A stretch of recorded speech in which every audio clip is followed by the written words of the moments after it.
गीत कहानी का शेष भाग अब हम शुरू करते हैं। आप लोग ध्यान से सुने और पढ़ें। उन्होंने एक दूसरे के खेत खलिहानों को नष्ट करना और पशुओं को चुराना शुरू कर दिया। धोखा, फरेब, लूटमार, हत्या, विनाश रोज का नियम बन गया। जब पानी सर से ऊंचा हो गया और बचाव का कोई उपाय न रहा, तब बस्ती वालों ने तय किया कि इस प्रतिदिन के उपद्रव से अच्छा है इस किस्से को हमेशा के लिए खत्म कर दिया जाए। इस निर्णय के बाद वे दो गुटों में बंट गए। सारे युवक हाथों में बल्लम और तलवारें लिए मैदान में एक दूसरे के सम्मुख आकर खड़े हो गए। उनकी आंखों से क्रोध और नफरत की चिंगारियां निकल रही थीं और उनकी मुट्ठियां बल्लम और तलवारों की मूठों पर मजबूती से कसी हुई एक दूसरे पर झपट पड़ने को तैयार खड़े थे। तभी एक अनहोनी हो गई। फिजा में एक महीन सा सुर बुलंद हुआ, जैसे किसी परिंदे का कोमल पर हवा में कांप रहा हो। कोई गा रहा था। उन्होंने आवाज की ओर देखा। पहले तो उन्हें कुछ दिखाई नहीं दिया, मगर जब उन्होंने बहुत ध्यान से देखा तो उन्हें नन्ही परी एक पेड़ की डाल पर बैठी दिखाई दी। उसके बाल बिखरे हुए और गाल आंसुओं से भीगे हुए थे। पर नूचे हुए और कपड़े फटे हुए थे, जैसे वह घनी कांटेदार झाड़ियों के बीच से गुजर कर आ रही हो। उसके पांव नंगे और तलवे जख्मी थे। वह पेड़ से उतरकर मैदान के बीच में आकर खड़ी हो गई। उसने दोनों हाथ फिजा में बुलंद कर रखे थे, जैसे उन्हें एक दूसरे पर हमला करने से रोकना चाहती हो। तलवारों की मूठों और बल्लमों पर कसी हुई मुट्ठियां तनिक ढीली हुई। वह गा रही थी। उसकी आवाज में ऐसा दर्द था कि उनके सीनों में दिल तड़प उठे। आवाज धीरे धीरे बुलंद होती गई, इतनी बुलंद जैसे सितारों को छूने लगी। उसकी आवाज चारों दिशाओं में फैलने लगी, फैलती गई, इतनी फैली कि चारों दिशाएं उसकी आवाज की प्रतिध्वनि से गूंजने लगी। लोग अचरज से आंखें फाड़े, मुंह खोले, उसका गीत सुनते रहे, यहाँ तक कि उनके हाथों में दबी तलवारें फूलों की छड़ियों में परिवर्तित हो गईं और बल्लम मूर्छल बन गए। गीत के बोल उनके कानों में रस घोलते रहे और धीरे धीरे वह सब एक दूसरे से अनदेखी अनजान डोर से बनते चले गए। जैसे वह सब एक ही माला के मोती हो, जैसे वह एक ही माँ के जाए हो। उधर गीत समाप्त हुआ और वह अपनी मैली आस्तीनों में आंसू पोंछते हुए एक दूसरे के गले लग गए। जब आंसुओं का गुबार कम हुआ तो उन्होंने अपनी प्यारी परी को तलाश करना चाहा, मगर वह उनकी नजरों से ओझल हो चुकी थी। बस्ती वालों ने उसे बहुत ढूंढा, वादी वादी, जंगल जंगल आवाजें दी, मिन्नतें की, मगर वह दोबारा जाहिर नहीं हुई।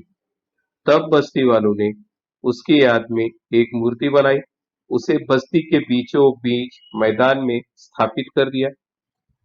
कहते हैं आज भी बस्ती के लोगों में जब कोई विवाद होता है, सब मैदान में उस मूर्ति के गिर्द इकट्ठे हो जाते हैं और उस गीत को दोहराने लगते हैं।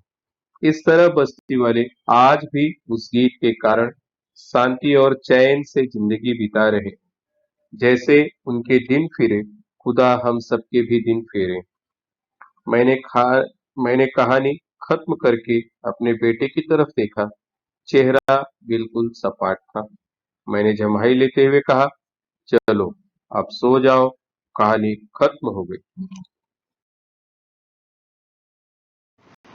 उसने कहा, पापा, आपने कहा था कहानी सुनाते समय कोई प्रश्न नहीं पूछना। हाँ, मैंने कहा था और तुमने कोई प्रश्न नहीं पूछा। तुम बड़े अच्छे बच्चे हो। अब सो जाओ। मगर पापा, कहानी तो खत्म हो गई। मैं अब तो प्रश्न पूछ सकता हूँ ना। मैं थोड़ी देर चुप रहा, फिर बोला, चलो पूछो, क्या पूछना चाहते हो? पापा, वह कौन सा गीत था जिसे सुनकर गांव वाले दोबारा गले मिलने पर मजबूर हो गए? मैंने चौंक कर उसकी ओर देखा, थोड़ी देर चुप रहा, फिर बोला, मुझे वह गीत याद नहीं है बेटा। नहीं पापा, उसने मचलते हुए कहा, मुझे वह गीत सुनाओ वरना मैं समझूंगा कि आपकी कहानी एकदम झूठी थी। मैं थोड़ी देर चुप रहा, फिर दबे स्वर में बोला, हाँ बेटा, यह कहानी झूठी है। कहानियां अक्सर काल्पनिक होती हैं। वह मुझे उसी तरह अपलक देख रहा था।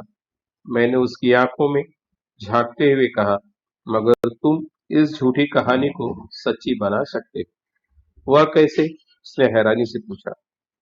बड़े होकर तुम वैसा गीत लिख सकते हो जैसा उस परी ने गाया था। बेटे की आंखों में चमक पैदा हुई। सच पापा? एकदम सच। उसने मेरे गले में बाहें डाल दी। यू आर सो स्वीट पापा। उसने आंखें बंद कर ली। वह जल्द ही सो गया, मगर मैं रात में बहुत देर तक जागता रहा। बार बार मेरे मन में एक ही विचार बुलबुलाता रहा था कि क्या मेरा बेटा वैसा गीत लिख सकेगा? शब्द वाटिका। परागंदा का अर्थ है अस्त व्यस्त, मूर्छल, मोर पंख का बना चंवर, अनुरोध, विनती या निवेदन, बोझिल, भारी या वजनदार, अभ्यस्त, इसने अभ्यास किया हो, निपुण हो, अपलक, एकटक। इस पाठ में चार मुहावरे भी आए हैं।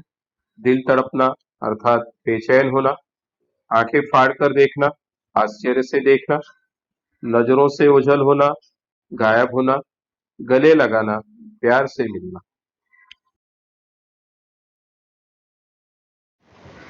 बच्चों, स्वाध्याय में आपको कुछ प्रश्न हल करने हैं। जैसे पहला प्रश्न है, बस्ती की विशेषताएं। इसकी चार विशेषताएं आप पाठ पढ़ेंगे या मेरी कहानी को ध्यान से सुनेंगे तो आपको पता चलेगा। इन खाली ओवल शेप का जो स्थान दिया गया है, रिक्त स्थान, उसमें आपको भरना है। प्रश्न दूसरे में, पाठ में प्रयुक्त दो हथियार जैसे भाले, बल्लम, तलवारें, ऐसे कुछ शब्द आए होंगे, वो यहाँ पर लिखना है। बस्ती वालों की उपेक्षा के बाद परी के मन में किस तरह के भाव आए, वो दो भाव आपको इसमें लिखना है। प्रश्न क्रमांक तीसरा, प्रवाह तालिका पूर्ण करो।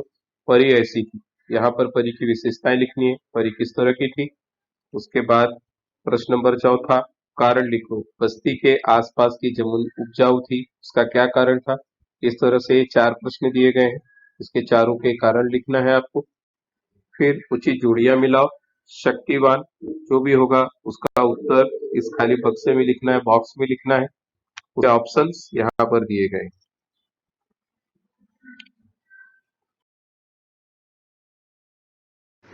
उम्मीद है बच्चों आपको यह कहानी पसंद आई होगी। इस कहानी से आप अच्छी बातें सीखेंगे। धन्यवाद। Thank you.